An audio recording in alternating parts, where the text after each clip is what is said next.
Tem uma pergunta aqui. Antônio, na página 7, na fatologia, na terceira linha de baixo para cima, você pode falar mais da fama em detrimento do anonimato cosmoético em relação aí ao seu tema? A fama em detrimento do anonimato cosmoético. É o seguinte, a pessoa, quando ela entra nesse negócio da arte, ou principalmente imersa nessa indústria cultural, o que a pessoa, ela tem o objetivo, né, de ser famosa. Ela tem que ser aquela pessoa que alcance o maior número de pessoas. O que é o mercado capitalista? Você tem que alcançar o maior público de gente. Então, em detrimento do anonimato cosmoético, é aquela pessoa que ela não precisa de fama, ela não precisa de reconhecimento para mostrar que ela faz o trabalho. O que acontece? As pessoas, elas idolatram, elas gostam de idolatrar uma pessoa, e ela pode produzir uma porcaria. As pessoas vão estar lá babando em frente dela e idolatrando aquela pessoa. Agora, quando ela faz parte do anonimato cosmoético, é diferente. A pessoa, ela vai olhar o trabalho daquela pessoa. Ela não vai idolatrar a imagem. Então, é uma inversão de valores, justamente isso. Ok. Antônio, lá na página 11, você tem ali 3 itens. Eu queria perguntar sobre o segundo, a sediologia. Você fala ali da indústria cultural patológica, né, na sediologia. Aí eu vejo que o seu verbete também é neutro, e é indústria cultural. Tem algum aspecto positivo ou útil dentro do nosso momento evolutivo, da necessidade ainda do nível, né, evolutivo da humanidade, que a indústria cultural tenha contribuído ou pode contribuir, que você tenha pesquisado? Sim. Tem um aspecto positivo que a gente pode destacar pela indústria cultural, que é assim, quando a gente olha o passado, na Renascença, antes dessa evolução industrial, disseminação do conhecimento, a arte era muito restrita.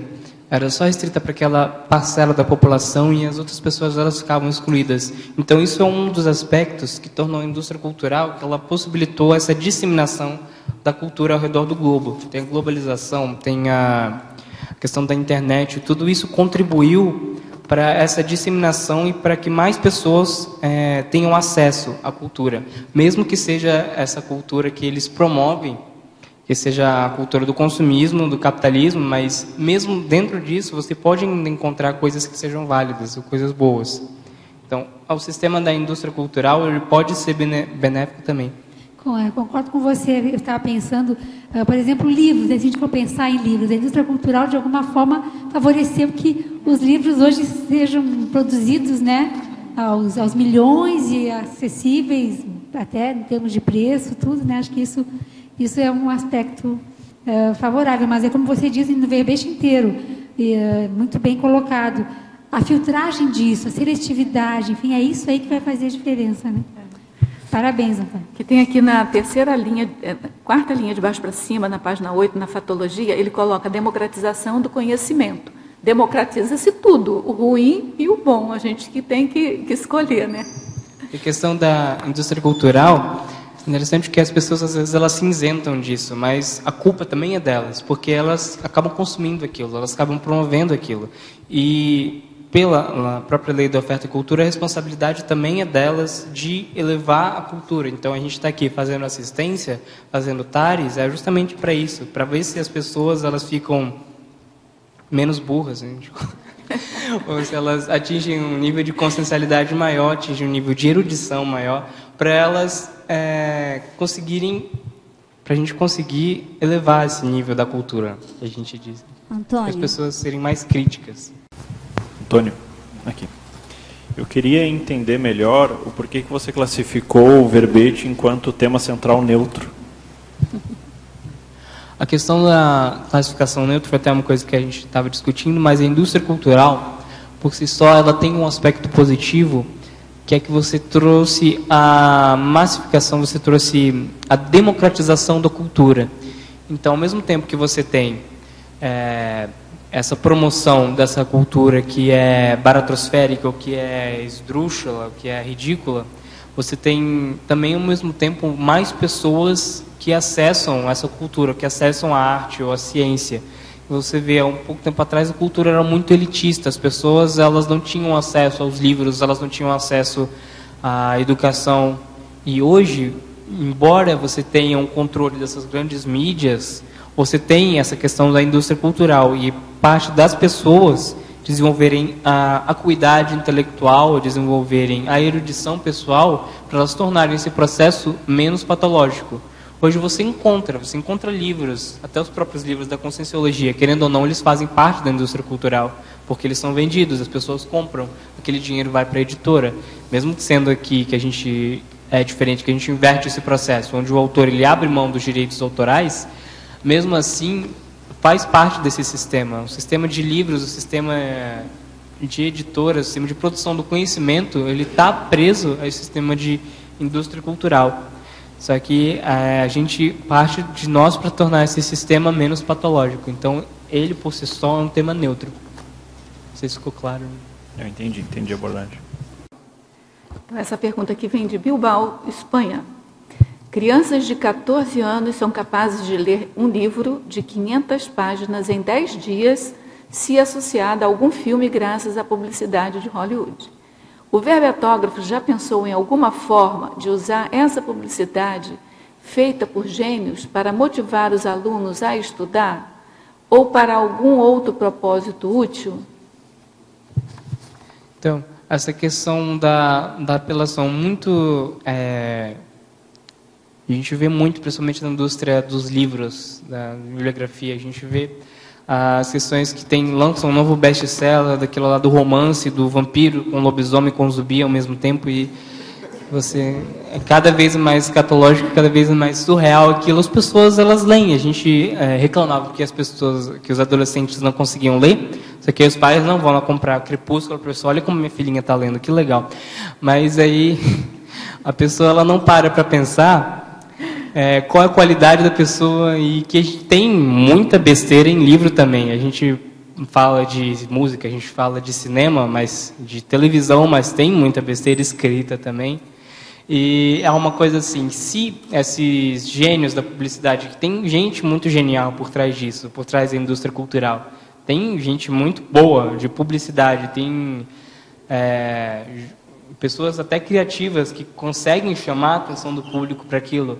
Só que se elas conseguissem fazer um negócio para cuidar, para desenvolver a intelectualidade da população, isso seria realmente uma forma muito assistencial de você ver essa questão da indústria cultural. Só que o problema tem a questão do assédio, tem a questão da coisa que a própria indústria cultural, ela meio que bloqueia essas coisas que você vai fazer a pessoa ter muita criticidade para aquilo. Então, o próprio livro que eu procurei desse Adorno Horkheimer para comprar, ele foi um rolo para comprar, eu não achei ele quase em lugar nenhum, que falava sobre a indústria cultural. Então, é até contrassenso um livro que falasse sobre... Levanta o livro, pessoal. Esse aqui, é o livro que... O Adorno Horkheimer é um livro Dialética do Esclarecimento, não sei se dá para ver aqui, que eles propõem pela primeira vez o termo indústria cultural, Kulturindustrie. E quando você vê essa indústria bibliográfica, a indústria do conhecimento, tem coisas que são voltadas geralmente para o conhecimento, só que as pessoas elas passam por muito sufoco para conseguir publicar as coisas aqui. Então, imagina se a gente não tivesse uma editora própria da Conscienciologia, onde que a gente ia conseguir publicar nossos livros? Então, é complicado de você pensar nessa forma, mas a gente está fazendo esse esforço, né, para promover essa educação, para promover a tarefa do esclarecimento. Mas você acha viável fazer um filme sobre a projeção da consciência, um filme sério, mas que envolva alguma aventura? Você acha... Eu acho sério, existem filmes sobre mas não, isso, não falam da ótica projeção não na ótica conscienciológica. Muitas vezes eles dão para o misticismo, coisas assim. Mas é uma coisa que fascina as pessoas, é uma coisa que chama atenção. Então tem esse aspecto também. O parapsiquismo ele é interessante, ele chama a atenção das pessoas. Então, se a gente souber usar isso como uma forma de atrair a atenção das pessoas, por meio de filmes, por meio de obras, por meio de livros, por meio dessa forma de mídia, a gente consegue também ter uma visibilidade melhor. Porque eu digo isso porque eu fui mantenedora do Holociclo muito tempo. Então, chegavam pessoas, chegavam crianças, e eles se fixaram, era a maneira que a gente tinha para explicar, são aquelas fotos que tem no final do livro Projeciologia, e ali as crianças ficam muito atentas àquilo. E eu penso que poderia, né, explorada ali. Porque lembra que no início você falou, não, alguém perguntou que formas, não, você mesmo falou que aqui não tem uma coisa atrativa para os jovens. Lembra que no início você falou isso? Que teria que ter alguma atividade mais atrativa para o jovem. De repente seriam filmes desse... Parapsiquismo é uma das coisas que atraem, principalmente os jovens, as pessoas que às vezes têm relação com ela, a pessoa não está entendendo os fenômenos, é uma intermissivista, ou ela tem interesse por aqueles fenômenos, só que ela não sabe aplicar aquilo, ou quando ela procura respostas para aquilo, sempre cai na questão mística, ou questão religiosa, ou ainda é reprimido. Então, usar isso de uma forma clara, de uma forma que seja... para divulgar na grande mídia é complicado, mas é uma forma que a gente tem para divulgar o nosso trabalho aqui, para acessar mais pessoas. Para ficar, mesmo que fique aqui, para ser atrativo, né? Para tornar atrativo o centro cultural aqui, né? Falando sobre esse atrativo jovem, nesse meu momento publicitário, o jovem, como tem o game PlayStation, o PlayStation, ele fala muito com o jovem. A partir dos 6 anos até os... Tem adulto, tem homem de 40 anos que joga PlayStation até hoje. Então, o jogo, saindo do cinema, saindo do livro, o jogo faz muito essa interação com o jovem. Talvez voltamos a conversar, talvez eu possa ajudar a criar alguma coisa relacionada a isso, mas trazer algum joguinho de internet mesmo, dentro do site da Conscienciologia, que seja ligado a você se ver projetado, sabe? Como todos os passos, né? O processo da... Joguinho mesmo, porque aí faz com que você passa das etapas, né? Você aprende a treinar as etapas, talvez, né? Essa questão dos jogos, tem muita gente criativa por trás disso também, e até tem um estudo até psicológico da pessoa, porque aquilo pode prender a pessoa, ela não sai daquilo até ela conseguir. É uma coisa muito patológica, mas por outro lado desenvolve também algumas habilidades, por exemplo, de coordenação. Pode desenvolver também habilidades de pensamento rápido, raciocínio, se o jogo for bem utilizado, se for bem intencionado. Eu acho que um jogo assim por exemplo, o pesquisa da Conscienciologia, tem que fazer um brainstorm, umas ideias, mas eu acho bem interessante a ideia, porque é uma coisa atrativa. Teria que ser um jogo pedagógico, né? Um jogo pedagógico. Os jogos pedagógicos, por exemplo, uma forma da pessoa aprender, uma forma que a gente utiliza, né, da criança aprender. Ela aprende brincando, ela aprende com jogos, ela aprende uma coisa, associação de ideias. É um jogo. Quando você associa essa questão, a questão evolutiva, por exemplo, a questão da projeção consciente, isso pode tornar uma coisa bem benéfica. Tá bom. Antônio, a Flora, qual sugestão assim prática você poderia dar ao jovem que ele quer se expressar de uma forma crítica perante a indústria cultural, mas ele se sente sozinho com relação a isso, porque a maioria do grupo que ele está inserido está dentro apoia essa indústria cultural. Então, às vezes, o jovem ele tem dificuldade de se expressar contra, porque ele pode se sentir sozinho, porque ele acha que muitas pessoas ser contra a opinião dele. Então, quais sugestões assim práticas você daria a esse jovem que quer se expressar dessa maneira crítica, mas tem esse medo de perder a amizade, de ficar sozinho? A primeira coisa é você procurar vínculos de amizade que sejam baseados em coisas que você tem em comum. Você tem que aprender reconhecendo as pessoas, mesmo que elas estejam imersas nessa indústria cultural, gostos ou coisas que você tem afinidade. E você até certo ponto, de uma forma que você for adquirindo intimidade com a pessoa, você apresentar, não, eu gosto disso, eu gosto daquela coisa. Você já ouviu falar daquilo? Então, é uma coisa que, por exemplo, eu não escuto as músicas que a maioria dos meus amigos escutam, de jeito nenhum. Eu não gosto das mesmas coisas que eles escutam.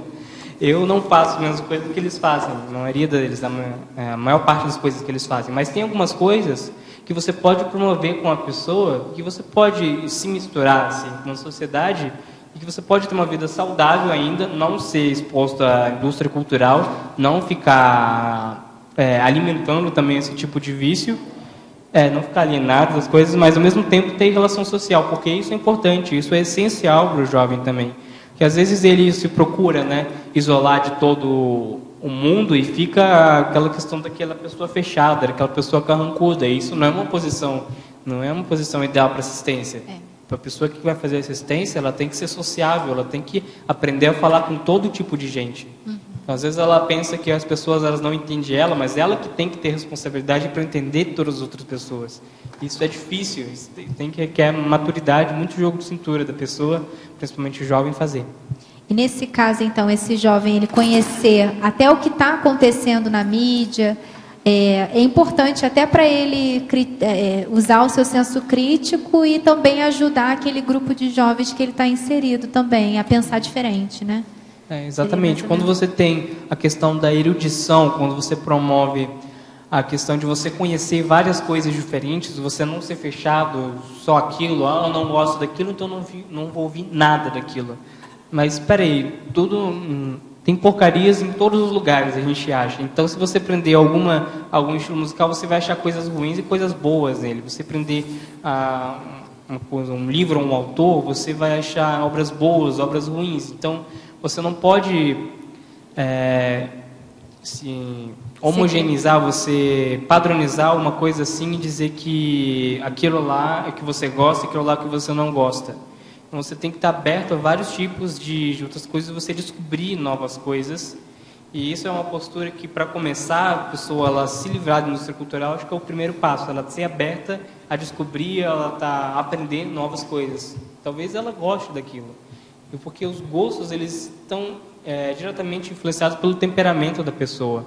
Então, se ela gosta de aquilo, às vezes ela não para pensar quais as qualidades dela que levaram a ela gostar daquilo, ou que relação ela tem com aquele tipo de música. Pode ser que esteja relação com o passado dela, pode ser que esteja relação com a arte dela, o que ela gosta de ler, o que ela gosta de fazer, quais os hábitos dela. Tudo isso pode ser influenciado pela indústria cultural, a pessoa ela vai pesquisar pela indústria cultural, só que aquilo leva às formas de cultura que são do passado dela. Então, isso é importante da pessoa valorizar, principalmente o jovem, né, nessa definição, nessa época que ele está definindo a identidade dele.